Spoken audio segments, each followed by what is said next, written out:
Hey guys, I'm sitting here chilling with Brian Olson of VOTA. How are you doing? Good. How are you doing? Good to see you. Thanks for hanging out today. Thanks for having us. So, VOTA, you guys have a new name. Talk to me about that. It used to be known as Casting Pearls, yes? Yeah.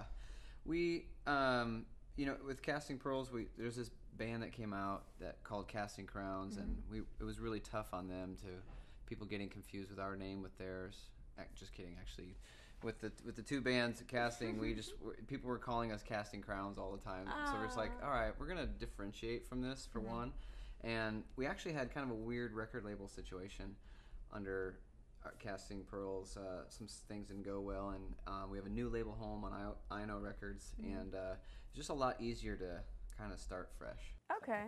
Do you think there's a difference in your sound or style from when you were Casting Pearls to now? There is. I don't know if the name, has much to do with it, but we really just kind of, at least with this first record as VOTA, kind of threw with VOTA, we threw the rule book out the window, where we just decided to go after each song and give the song what it needed. So there's a lot more elements into our music, a little bit more of a dance pop vibe, still mixed in with the rock and roll. So speaking of dance and pop, can a fan expect to see a lot of that on tour in one of your concerts? I guess sometimes I do some things, and people will say, I like your moves, but I don't have any moves. What do you do? What do you I don't even want to know. If I saw it, I'd probably go, smack that guy, get him off stage. No, but just depending on what's going on in the show, and you're just getting into the song, and I don't know what it is I do, but just have fun. The spirit just moves you. I guess. I don't know. Some days I don't know if I'd call it the spirit, but. So you're on tour now, right? You're touring with Stellar Cart and Barlow Girls. What's that like? It's been great. This is actually our second tour with Barlow Girl. We did a fall tour with Barlow Girl and Super Chick, and we just love touring with the Barlow family.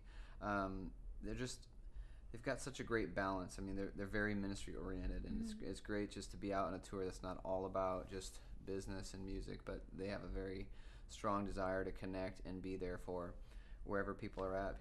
So they usually have a prayer team, and so that carries to the behind the scenes stuff. They treat us really well, and it's just been a awesome family atmosphere. That's great. On this whole tour. So when you're out and about, you're traveling all over the country. How do you maintain your personal relationship with God and your faith? Do you get to find time to just sit down and pray and listen to the Word? Yeah, that's actually sometimes a very difficult thing, because for us, we're working hard all day long, and sometimes you need that break to get away. Right. And I've got a daily Bible app on my iPhone, so I'll just kick that and listen to that and find some time to get away to make sure I'm getting in the Word, because when you do your set every night, it's almost can be on autopilot, and you're saying some of the same things about the same songs. You really need to have that fresh connection and into what God wants for you that any given day. So it's a struggle. So you connect a lot with your fans using your technology and your phone and things like that. Do you guys do a lot of stuff like Twitter and MySpace where they can have a close relationship with you guys? Yes, and I honestly, I'm not a huge fan of Facebook and Twitter, and I just sometimes would rather just go crawl in a corner somewhere and not be so connected with everybody. But the Stellar Cart guys, they really I think they have so many Twitter fans and stuff, and they made all their fans become our fans, and so we've been getting all these Twitter requests and stuff. And actually, it's been more fun keeping up with everybody on the tour through Twitter, just all the different crazy things that happen through any given day on a tour. So. Sounds fun. Yeah, it has been fun. Good. The world of technology. And speaking of technology, that's changed the music industry a lot with downloadable MP3s. How do you feel like that's affected your specific industry or your group? I think it's great. It's allowed us to do some unique things. We actually give an album away to everybody on this tour. We give a digital record away. And we're able to do it courtesy of a sponsor, but it's kind of cool. During our set, when we announced that we want to do something crazy and give everybody a record here in the house, I mean, the place is like, what? Really? They almost don't believe it. Wow, I want one. All right, for sure. Just kidding. That's great. So do you have any plans coming up in the future that we can all look forward to seeing? Our band, we started a nonprofit called the 180 Generation. We actually go into public schools, high school, and middle schools, and we do character-based assembly programs. We bring in full sound and lighting equipment, and we have a band and a speaker echoing the same message to encourage students in their character and decision making. And then we invite those students out to like an evening event where they hear the gospel. And so we've been doing that since 2006 and really trying to transition more into that and build that, because I kind of love taking rock and roll into like a school. You know, it's a kind of an exhilarating sort of thing that the Lord's given us to do. So it sounds like you're a role model for a lot of young people. When you were younger, who was your role model? Oh, well, when I was younger, I didn't grow up in the church. Okay. So I became a believer when I was 14. That's when I heard the gospel first time. But, you know, and usually people in music were my role models. I loved like Van Halen and just great guitarists. There were people that I followed. And so you can kind of sense that too when we go into a school as a band.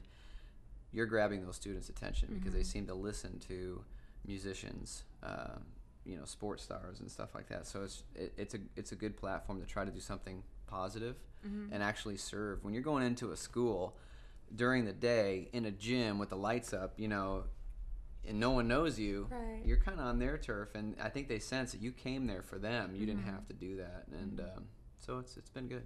So you've had quite an adventure from when you first started the band up to now. Tell us about some of the points up to this point that you've experienced.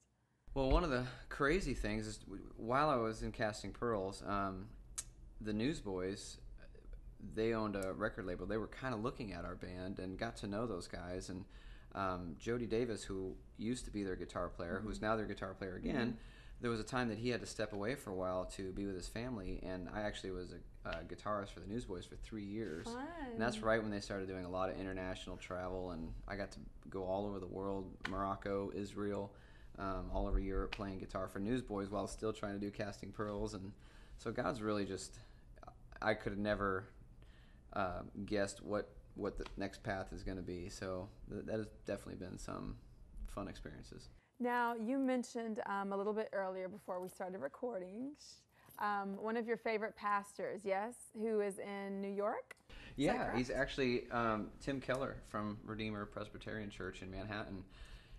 When I don't know, a good friend of mine turned me on to his preaching, and you know, we're on the road a lot. We really the time we're on stage is such a small part of what we do. There's so much driving and just idle time that Tim Keller's almost become my pastor. I listen to his messages, and it's really kind of his gospel-centric message is kind of and sparked a whole new level of what the gospel is. And I know that doesn't make much sense. I'm not going to dive into it, but he's just really been an amazing mentor to me. And the last time I got to New York and actually got to see him, because all I ever done is listen to his MP3s, I felt like I was at a rock show. I was so excited.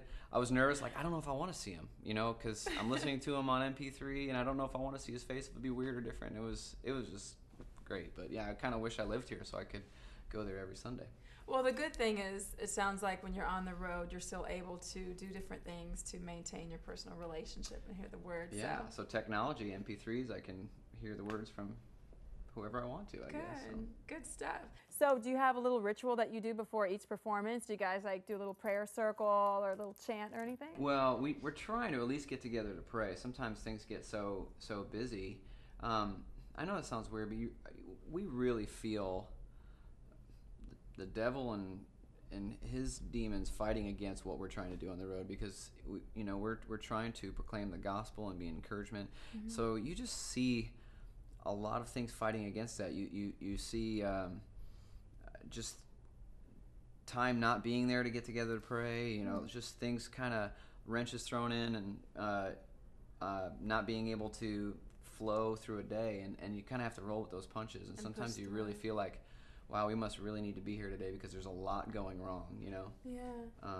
But there's good stuff, though, because you get to where you need to be, and you get to rock out, and you get to make people happy. Well, even all that's good. It's just like, it's just, our lives aren't meant for everything to go the way we plan. Sometimes things get thrown in the mix, so we can adapt and see what we're supposed to do, and maybe change course a bit. So. And it's all good stuff. It's all good. Very good.